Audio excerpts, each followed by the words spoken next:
Hey everyone, thanks for tuning into the Performance Lab. Don't forget to subscribe below to the right for updates to new videos and a huge announcement coming up. Enjoy!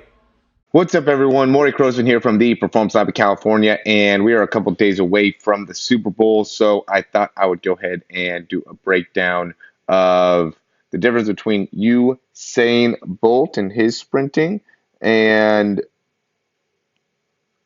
Tyreek Hill and his sprinting. And really just giving a bit of a comparison. At the end of the day, it's impossible to really measure, who's faster unless we actually go and have them race. But, just to see some differences in the comparison from, if we watch somebody like Tyreek Hill running in comparison to if we watch somebody like Usain Bolt running. So what's interesting here is I broke it down into 10 steps. We can see, where they're kind of at in the race.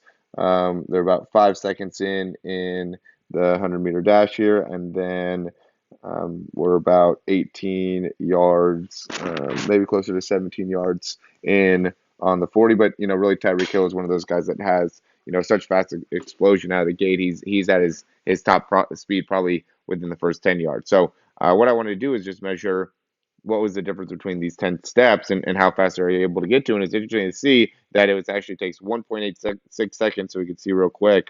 1, 2, 3, 4, 5, 6, 7, 8, 9. This guy gets in the way. Hits again 10, 1.86 seconds. And then we can see Usain Bolt. 1, 2, 3, 4, 5, 6, 7, 8, 9, 10, yeah, 10 at 0.24.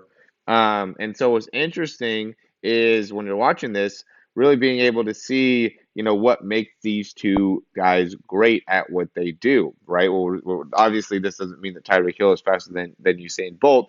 I would say Usain Bolt is probably faster than Tyreek Hill, but it does show that Tyreek Hill is moving his legs significantly faster than Usain Bolt. So let's look a little bit more into what exactly is he doing. We'll look at Usain Bolt first. And the big thing that we've already even seen and clarified is that, like right here, we'll see him leaving the ground right here at 139 and being able to go from that right leg and until it touches again. We just say 180 just to make it easier, which is about 0.4 seconds overall in his transitions. And we'll look to see Tyreek Hill here. He's leaving at about probably 138 and cycles to get that leg through. That was a bad one. Probably 122, we'll say, to about 1.5. So he is at about, he's at a really, really high speed, about 0.28, right, in terms of his overall turnover. So, Tyreek Hill is just able to move his legs way, way faster, so he's going to be able to take up much more steps. Now, the other side of that is that Usain Bolt is really going to be able to maximize his ability to pick up more distance. And we can really see the difference too. And what I think is really cool to take away from this is just the difference in how you want to be able to train. So, somebody like Tyreek Hill here, you can see he's really, really tall in his spine. He's not losing any height in his spine, but he's definitely not landing with his knees fully straight, and he's definitely pushing off with his leg really far back behind him. So he's maximizing his foot contact time, right? He's giving up some of his ability to maintain height in order to really generate a lot of force. Where we see Usain Bolt, who's very, very smooth, right? And he's really pushing off early, right? Driving that foot right back behind. So he's not letting his foot get near as far back. Look at the difference between how far back you can see Tyreek Hill with how far back his foot is in comparison to Usain Bolt and how he's keeping his foot right underneath him. He's being very straight, and then when he lands, look at how straight his leg is in comparison to how bent Tyreek Hill's leg is, right? It's turned off to the side. It's really bent. He's a little bit lower.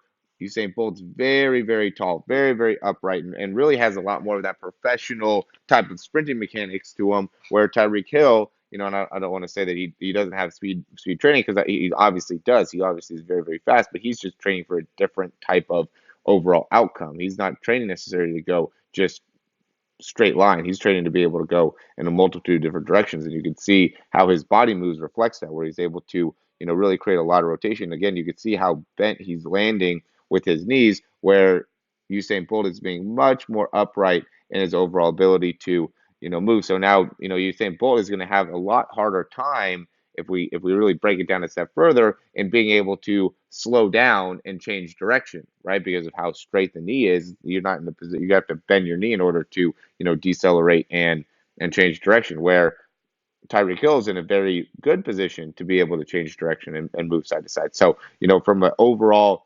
athletic perspective, when we're looking at like somebody that's more of a football player and trying to get skills as a football player, you're going to have a little bit more of a bentness in the knee, a little bit more of a hunched over, a little bit more rotation in the movement, a little bit more, athleticism that is driving the movements. Where somebody like Usain Bolt is going to be very much more sagittal plane base. So he's just going to go straight back or in straight. He's just working forward and back, maximizing the ability to go forward and back. Yeah, he does have some rock side to side when you actually watch him run, but he's mostly concentrating on being able to, go and maximize the movements going forward and back, and really concentrate on being able to also, stay very tall, stay very vertical, where Tyreek Hill is going to be a little bit more horizontal, be able to, again, move a little bit more side to side. So, just being able to understand how to work with both, and seeing what the actual goal is. That's why we're always big on, what are the goals? What are we trying to achieve? What is the actual, how do we know if we actually did what it is that we set out to accomplish? And if once we could better connect to what it is that we're trying to accomplish,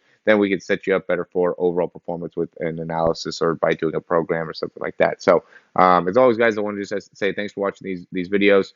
And if you have any questions, we'll be happy to answer any. We have some really cool stuff that we're releasing right now within our running mechanics stuff.